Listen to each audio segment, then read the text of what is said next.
Hello everyone, hope you're doing well. I thought we would do a video looking at Operation Battle Summer, giving a bit of a critique for the thing itself and a few things that I would personally change when it comes to the event itself. And also, just talk about the event in general and how it's been going, since, to be honest with you, this event has been pretty simple so far. Obviously, as it goes along, it might be a little bit harder because you have more stuff that you have to do when it comes to the different objectives. But at the same time, technically, we're already halfway through with the objectives required, and that pretty much shows how simple this event has been so far. We're going to start off with the rewards themselves, then we'll have a look at the tasks, and then also a little bit of a conclusive thing. The prizes themselves, I believe I overall like. There are a few issues, though, at least with them when it comes to this operation, which would be nice to at least be considered. So we'll go through them one by one. So for 4 tasks, you get the Focke-Wulf 189. This is the Uhu, and it is a really interesting recon aircraft. It does carry 4 50-kilo bombs, though, and you get them in 2 separate bomb drops. So you basically get a 2 50-kilo bomb drop and another one.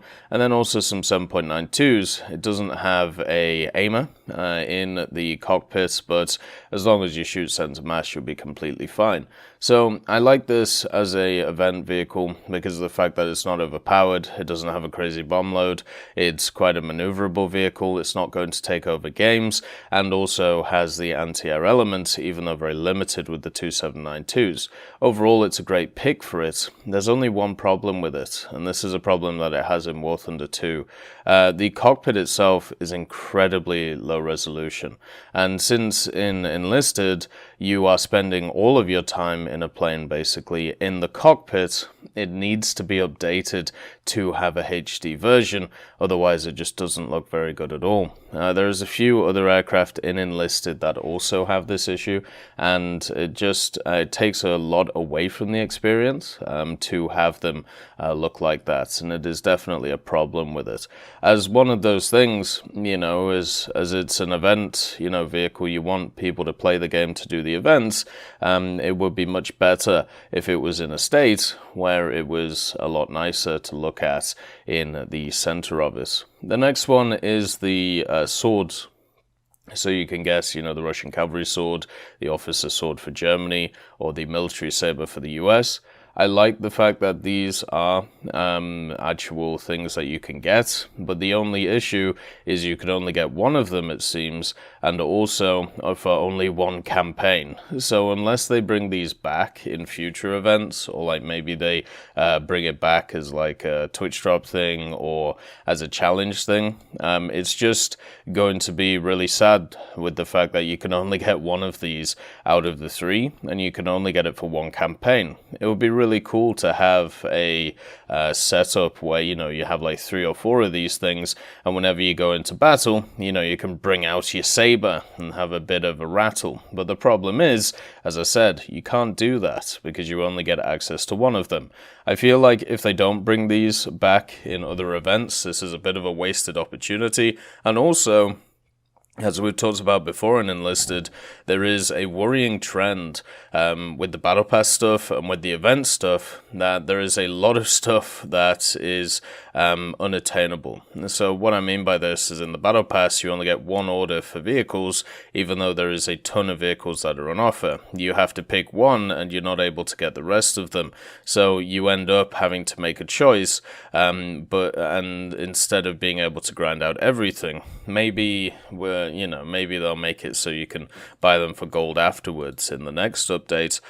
But the thing is, when it comes to stuff like these swords, that probably won't be the case. You'll only have this opportunity to get them at this moment. So that's just really sad. I hope in the future that this improves. I hope in the future that they decide to bring these things back in some way, and if not, it would be very sad to see.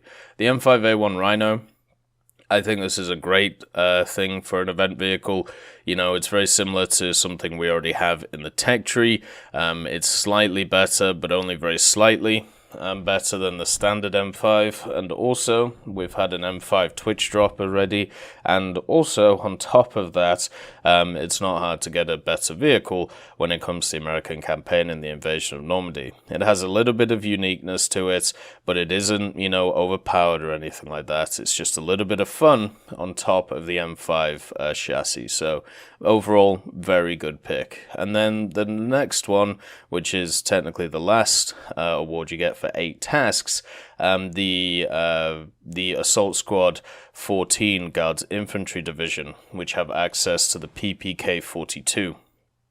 Now, this one is an interesting one because I've seen a lot of divided opinions about this squad. And the fact is, when it comes to this squad, it's not premium, and also you only get 4 soldiers, and you get the guns, but you can't trade out the guns. So this squad has the unique weapon, but it doesn't have access to premium, and doesn't have access to upgrades or anything like that. Now, I've seen a lot of people talk about how it should be a premium squad, or it should be, you know, it should have something to it so you can upgrade it and create it to be an actual assault squad with the PPK-42s.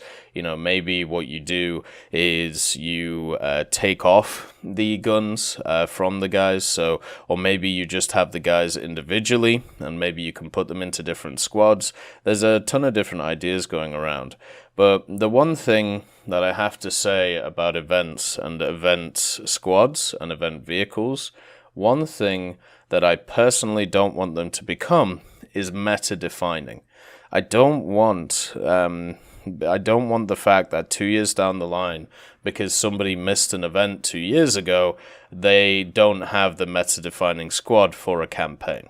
You know, I don't think that's a good idea. It's something that I've seen in other games like War Thunder, where you have a bunch of not really meta-defining vehicles, just very, very strong vehicles for their BR, and they take over the BR brackets and are able to do a ton of damage. And a lot of people ask, well, where do you get these from? You know, I can't get them. And it turns out they're from a event like 2 or 3 years ago, and therefore they can't touch them. For me, I would rather have a squad like this as an event squad, which has something unique to it in the form of weaponry, and also in the form of their camouflage, and in the form of their actual troops themselves. Maybe they're actually historic figures once, you know, you unlock them. Instead of a premium squad, which may be insanely good because of the weapon, or an assault squad normal, where you could just build it to be insanely good. I would much rather have it where it was just a small, unique, interesting squad that is kind of useful because of its assaulted nature, but at the same time not meta-defining. So I actually like this as a pick. I would personally make a few changes though. I like the idea of being able to remove their weapons and giving it to other assaulters. I think that should be something that's available to do. And also, you should be able to change in assaulters for these guys. So what I mean by this is you should be able to take other assault troops to be able to train them into these guys instead of just have 4 rank 4 assaulters and that's it. But apart from that, I think the pick is good. Overall, you know, the rewards are nice. The only major issue I have is with the sabers and not being able to get them all. The tasks themselves, I would actually say, are some of the easiest when it comes to any of the games that I've ever done. The fact is, you only need to complete 8 tasks out of 15 to be able to get all of the prizes, the top prize being only 8 tasks. So you can pick and choose nearly half of these and you will be able to get, you know, the things done. I mean, there's already been 4 tasks from the 9th to the 11th and the 11th to the 13th, and I've already been able to do all of them without really too much issue. From the 9th to the 11th, it took 6 games to get the rifle kills and the victories required, and then from the 11th to 13th, it took 6 games once again to get the place in the top 50% to melee kills. And when it comes to 13th to the 15th, the 15th to the 17th, and the 17th to the 19th, yes, they are having more challenges on those days, such as 3 on the 13th and 15th, and then 4 on the other days. But even when you look at these, when you have a look at these challenges, you know, once again, it's victories. Once again, it's tank kills or killing tanks, semi-auto rifle kills, SMG kills, aircraft kills. You know, the only one which is, or the only two I would say which are hard here, are finishing first place in battle on the last day, or the last set of days, and then place in the top 30% in battle. All the others you'll just do over time. And since you only need 8 of them, the fact is, it's going to be real easy to do this. A lot of these, as long as you have the correct squads, which aren't hard to find. Most, if not all of the campaigns have low levels squads for all of these different things. It's going to be super simple to be able to get everything. And hopefully there is something for people who do the 15 tasks overall, but I doubt it. I really do. I think they're just going to stick with the 8 thing. The only issue I have with these tasks is the fact that you can only complete them one at once. So what I mean by this is you had to complete the rifle kills first before getting the victories in the Battle of Berlin. I would rather these tasks were slightly harder than being able to do them at the same time, because it means the flow of the battles is just a little bit easier, and the flow of your gameplay is also a little bit easier. I don't really like tasks where it's like do one challenge, then do the next, then do the next, because then you have to switch all your lineups, then maybe you have to switch the campaigns that you're doing, depending on what's more efficient, and it's just much easier to do it the other way, where it's like all in one lump sum for at least the player. So I would like to be able to do them all at the same time, even if, you know, even if it was the case that it made the challenges themselves a little bit harder. The only one I don't like in this is like melee kills. Melee kills is one of those challenges which isn't exactly the best when it comes to playing the game. It's one of those things that you'll do over time because you'll beat downed enemies, or your AI will, get some melee kills. But generally, if you're looking out to try and do melee kills, it's one of the toughest, or not really the toughest because it was only 30 kills, but it's one of the most annoying things that you can do in the game.